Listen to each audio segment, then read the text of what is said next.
firmly believe that this disinformation is a result of pressure put upon the authors and is meant to nullify the effect upon the populace of the British TV expose entitled Alternative 3.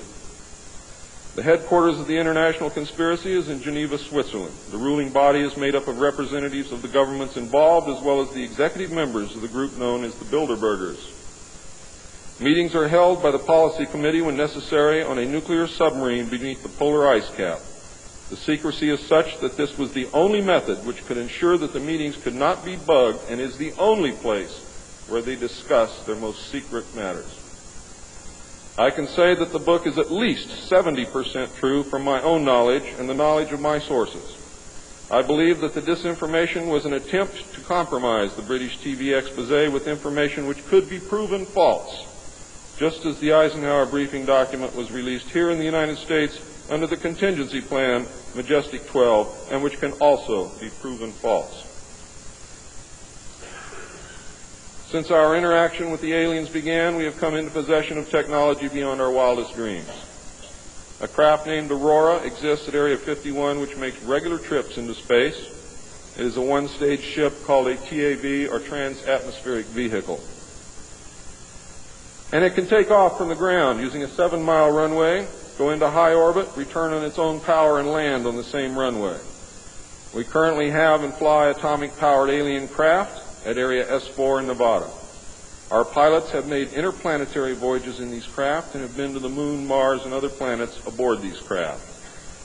There is a group of pilots at the base who wear a patch, which has a little alien peeking over the bottom. It has, I think, 3 or 4 letters at the top, and I forget what they are, but John Lear knows what they are. There is a picture of Saturn and a picture of Mars in the photograph, and in the background there are 7 stars which are strangely shaped just like the stars in the Pleiades group. What that means, I don't know. We have been lied to about the true nature of the Moon, the planets Mars and Venus, and the real state of technology that we possess today at this very moment. There are areas in the Moon where plant life grows and even changes color with the seasons. And this seasonal effect is because the Moon does not, as claimed, always present the exact same side to the Earth or the Sun. There is an area that wobbles in and out of darkness on a seasonal basis, and it is near this area that the plant life grows. The Moon does have a few man-made lakes and ponds upon its surface, and clouds have been observed and filmed in its atmosphere.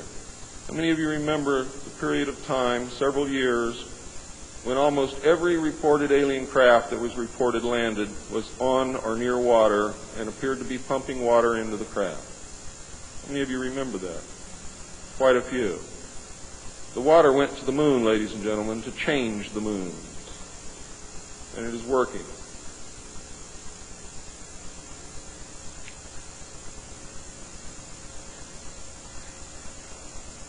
It possesses a gravitational field, and man can walk upon its surface without a spacesuit, breathing from an oxygen bottle after undergoing decompression the same as any deep-sea diver. Ladies and gentlemen, if you can come from 1,200 feet underwater to the surface through decompression, you can go from the surface to 1 atmosphere of vacuum. See, vacuum does not cause a problem for the human body. It's the inert gas that's dissolved in your tissues and in your bones and in the fluids in your body that causes you the problem. If this is decompressed properly, you will have no problem.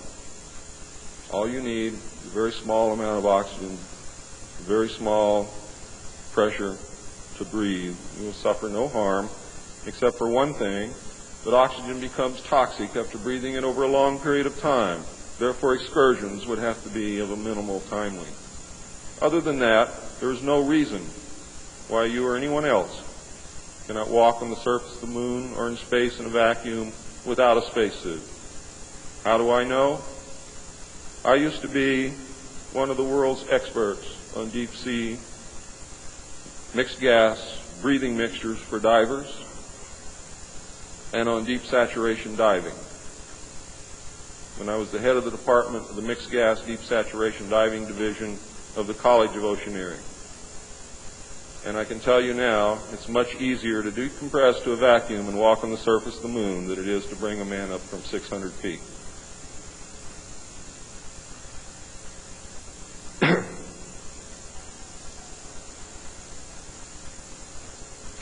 I have seen the photographs, and some of them were actually published in a book called We Discovered Alien Bases on the Moon by Fred Steckling. However, all the photographs are not there, but there are some very good ones. I would advise you to buy the book. I would advise you to look at the photographs, get the NASA number, and send for them.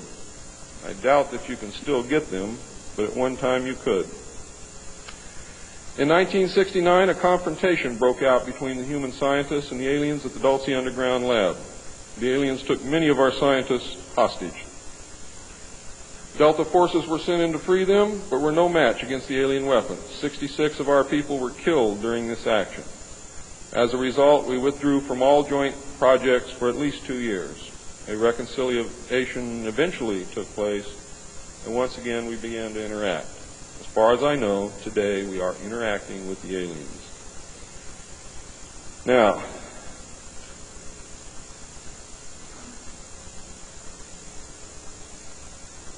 I'm gone past my limit. I'm not going to infringe upon the other speakers. The text of my speech will be on sale outside. I only have one message to give you. I don't care what you think of me. I don't care what you call me. I do care what you do with this information because it is important to our survival as a species. It's important to our planet. It is important for the world. What happens to me is of no consequence, and I knew that when I started this. And over the last 17 years, I knew that someday I was going to have to get up and say this, whether I wanted to or not, whether I was afraid or not. Now I am here, and now it is done. And I feel an overwhelming relief. You now have the information. You can laugh at it. You can throw it in the trash can. You can burn my house down if you want to. But I am telling you right now, your future, your children's future, your grandchildren's future depends upon what you do with this information. Your own government is selling your children drugs, and you don't seem to care. Your own government has given away the power of the people, and you don't seem to care. There is an apathy that is running rampant in this country that is deadly, whether or not there are aliens.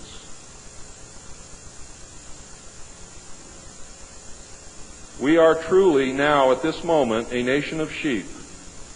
And ladies and gentlemen, I assure you that sheep are always led to the slaughter. But it does not have to be that way. There is tremendous power in knowledge. There is also tremendous power in secrecy. Take away that secrecy, you make sure that you're informed, and you can change things and stop fighting with each other. Thank you.